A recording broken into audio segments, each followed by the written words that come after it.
नमस्कार विद्यार्थी मित्रांनो, मी चेतन दिलीपराव भिसे, अहमदनगर जिल्हा मराठा विद्याप्रसारक समाज अहमदनगर या संस्थेच्या new arts commerce and science college Ahmednagar या ठिकाणी कार्यरत आहे. मागील व्हिडिओ लेक्चरमध्ये आपण वाणिज्य संघटन आणि व्यवस्थापन या विषयाचे प्रकरण क्रमांक 4 व्यावसायिक सेवा व त्यातील काही भाग अभ्यासला. त्यातील बँकांचे कार्य, विम्याचे प्रकार या गोष्टी अभ्यासल्या. आजच्या या व्हिडिओ लेक्चरमध्ये गोदामे व गोदामांचे प्रकार, गोदामांची कार्य या गोष्टी अभ्यासणार आहोत. गोदामे म्हणजे नेमकं तरी काय? गोदामे म्हणजे अशी वास्तू, असे बांधकाम की ज्या ठिकाणी माल वस्तू ऊन, वारा, पाऊस यांपासून सुरक्षित ठेवता येतात. तसेच माल साठवणुकीसाठी किंवा माल जमा करण्यासाठी देखील गोदामांचा मोठ्या प्रमाणावर वापर केला जातो. तसेच मोठ्या प्रमाणावर मालाची साठवणूक करण्यासाठी व मालाची गुणवत्ता टिकवण्यासाठी विशिष्ट प्रकारात बांधलेली वास्तू म्हणजे गोदाम होय असे देखील म्हटले जाते. आज आपण गोदामांची कार्य कोणती आहेत ते पाहणार आहोत. गोदामांचे पहिले कार्य आहे मालाची साठवण किंवा संचयन. गोदामांच्या कार्यामधील हे सर्वात महत्त्वाचे कार्य. माल उत्पादित झाल्यानंतर तो लगेचच्या लगेच बाजारपेठेत पाठवला जातो. परंतु कधीकधी बाजारपेठेत त्या मालाची आवश्यकता किंवा मागणी नसते. मग अशा वेळी माल ठेवायचा कुठे? मालाचे उत्पादन बंद करता येत नाही. मग तो माल ठेवायचा कुठे? तर तो माल गोदामांमध्ये साठवला जातो. जशी आवश्यकता असेल, जशी गरज असेल, मागणी असेल त्या पद्धतीने तो माल गोदामांमधून बाजारपेठांपर्यंत पोहोचविला जातो. त्यानंतरचे कार्य आहे किंमत स्थिरीकरण. किंमत स्थिरीकरण म्हणजे काय? तर किंमत स्थिरीकरण म्हणजे किंमत स्थिर ठेवणे होय. बाजारपेठेत वस्तूंची किंमत ही नेहमी कमी जास्त होत असते.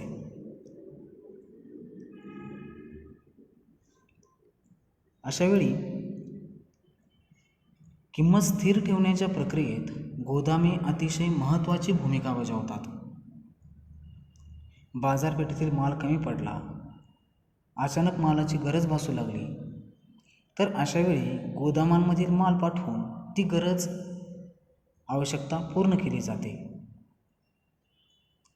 उदाहरणच घ्यायचं झालं तर या कोरोनाच्या परिस्थितीमध्ये सॅनिटायझर या गोष्टीची अत्यंत आवश्यकता होती. बऱ्याच व्यावसायिकांनी याचा काळाबाजार देखील केला. जी वस्तू 50 रुपयांना विकायला हवी तीच वस्तू 100, 200 रुपयांना विकली. असे करणे योग्य आहे का? नाही. परंतु काही व्यावसायिकांनी हे कार्य केले.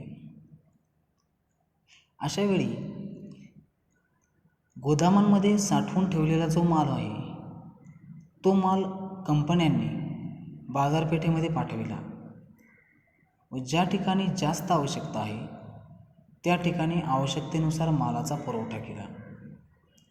यामुळे प्रत्येक ठिकाणी त्या सॅनिटायझरची किंमत स्थिर राहिली.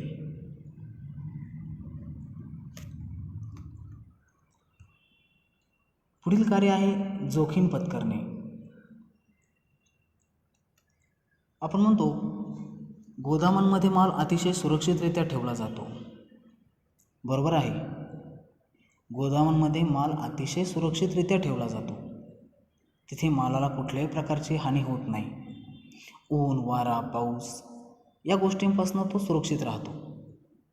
परंतु कधीकधी गोदामांमध्ये आग लागणे, चोरी होणे यासारख्या गोष्टी घडू शकतात.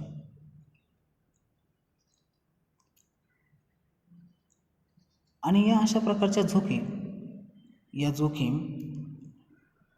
गोदाम मालकांना स्वीकाराव्याच लागतात. जर गोदामांमध्ये अशी कुठली गोष्ट घडली तर त्याची सर्वस्वी पूर्णपणे जबाबदारी ही त्या गोदाम मालकाची असते. जो काही माल खराब होईल किंवा ज्या मालाचे नुकसान होईल ती नुकसान भरपाई गोदाम मालक स्वतः भरून काढतात. गोदाम मालक अशा पद्धतीने गोदामांचे बांधकाम करतात की जेणेकरून अशा प्रकारचे धोके हे कमी प्रमाणात होतील. त्यानंतरचे कार्य आहे वित्तपुरवठा, पैशांचा पुरवठा. गोदाम मालकांना किंवा माल साठवणूक करणाऱ्या इतर संस्थांना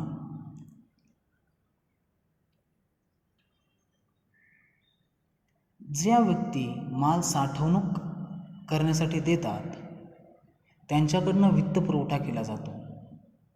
आपण त्याला म्हणू शकतो काही प्रमाणात शुल्क भरले जाते, फी भरली जाते किंवा भाडे दिले जाते. हे जे पैसे दिले जातात यालाच वित्तपुरवठा असे संबोधले जाते. त्यानंतरचे कार्य आहे वर्गवारी व प्रतवारी.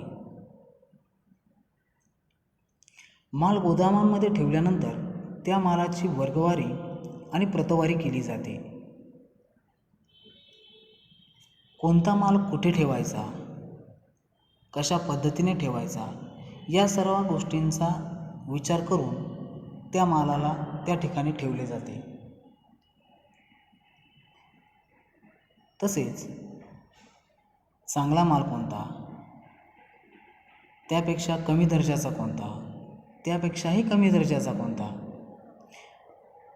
अशी वर्गवारी केली जाते.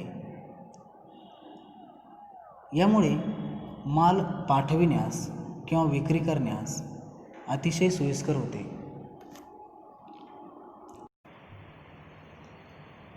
त्यानंतर आहे वाहतूक. गोदाम चालकांकडून अनेक प्रकारच्या सुविधा उपलब्ध करून दिल्या जातात. त्यातील ही एक महत्त्वाची सुविधा वाहतूक. मोठ्या प्रमाणावर माल गोदामांमध्ये ठेवण्यासाठी वाहतुकीची व्यवस्था गोदाम चालक करून देतात.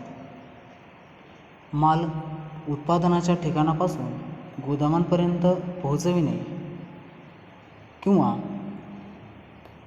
माल गोदामांपासून विक्रीच्या ठिकाणापर्यंत पोहोचविण्यासाठी वाहतुकीची सुविधा गोदाम चालक उपलब्ध करून देतात. यामुळे व्यावसायिकांना वाहतुकीची समस्या भेडसावत नाही. माल हव्या त्या ठिकाणी, इच्छित ठिकाणी योग्य व्यवस्थितरित्या पोहोच केला जातो.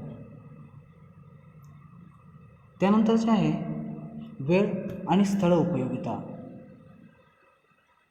वेळेचा आणि जागेचा योग्य वापर याचा असा अर्थ होतो. बाजारपेठेत प्रत्येक वस्तूला वर्षभर मागणी असतेच असं नाही. काही वस्तू वर्षभर उत्पादित केल्या जातात परंतु मागणी मात्र ठराविक काळातच असते. जसे रेनकोट, याचा वापर फक्त पावसाळ्यात होतो मात्र उत्पादन वर्षभर होते. तसेच काही वस्तू या ठराविक काळात उत्पादित केल्या जातात परंतु या वस्तूंना किंवा या मालाला मागणी वर्षभर असते.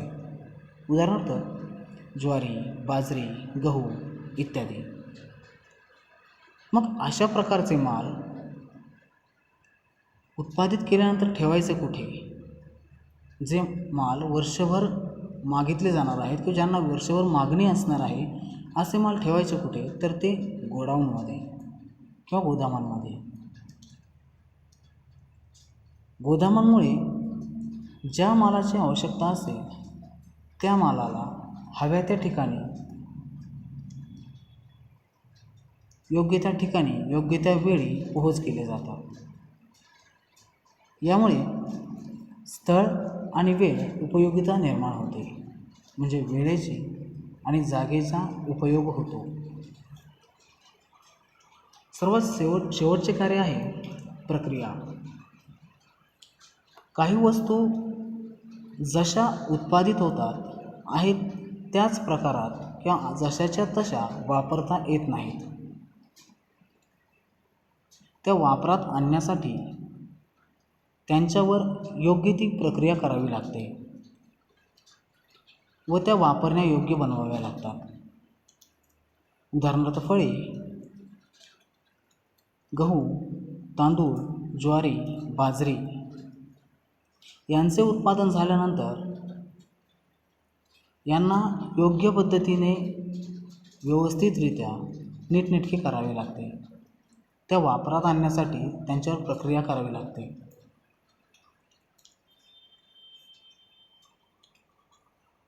यानंतर आपण पाहणार आहोत गोदामांचे प्रकार. गोदामांचा पहिला प्रकार आहे खाजगी गोदामे.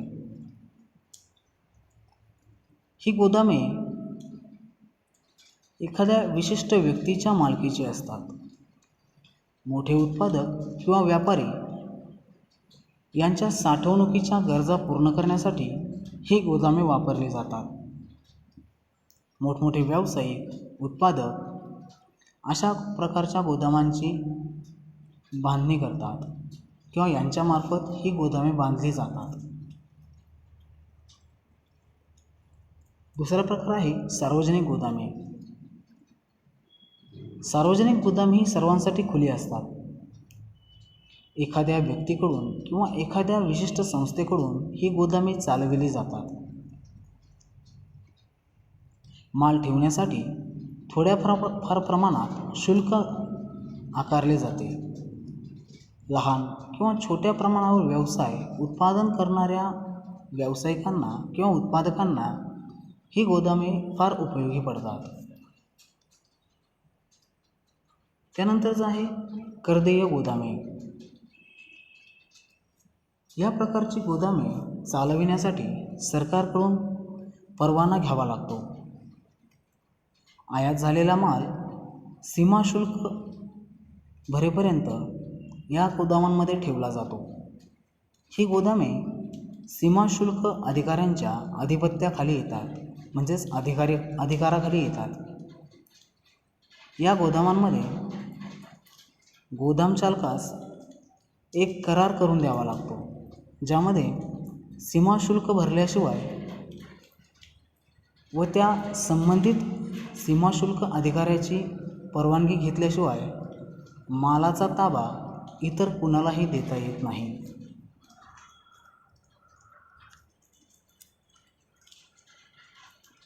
त्यानंतरचे आहे करदत्त गोदामे. सीमाशुल्क भरल्यानंतर जर एखाद्या आयातदाराला माल वाहतुकीस अडचण येत असेल, त्याला पूर्णपणे माल घेऊन जाता येत नसेल, तर अशा वेळी माल या गोदामांमध्ये ठेवता येतो. ही गोदामे सार्वजनिक गोदामेच आहेत. त्यानंतरचा प्रकार आहे शासकीय गोदामे. छोटे शेतकरी किंवा व्यापारी यांना गोदामे बांधणे शक्य नसते, म्हणून शासकीय गोदामांची निर्मिती सरकारने केली आहे. केंद्र सरकार, राज्य सरकार किंवा सार्वजनिक सहकारी संस्था यांच्या मालकीची ही गोदामे असतात. छोट्या मोठ्या व्यावसायिकांना या गोदामांचा फार मोठ्या प्रमाणावर वापर करता येतो, त्यांना फार उपयोगीही पडतात. त्यानंतर आहे सहकारी गोदामे. सहकारी संस्थांच्या मालकीची ही गोदामे असतात. अत्यंत कमी दराने ही गोदामे चालविली जातात. सर्वसामान्य व छोट्या व्यावसायिकांसाठी ही गोदामे फार उपयुक्त असतात.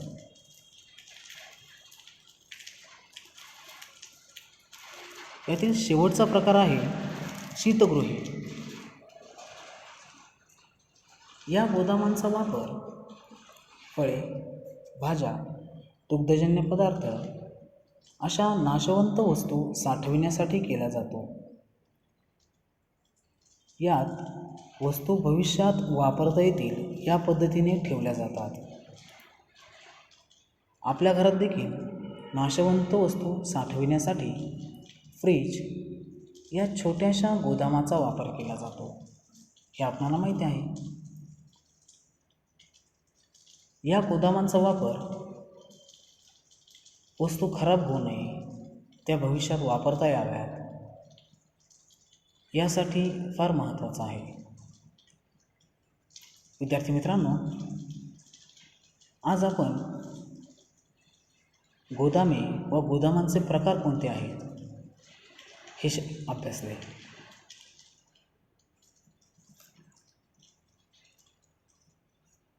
विद्यार्थी मित्रांनो, घरी राहा, सुरक्षित राहा, आपली व आपल्या घरच्यांची व्यवस्थितरित्या काळजी घ्या. धन्यवाद.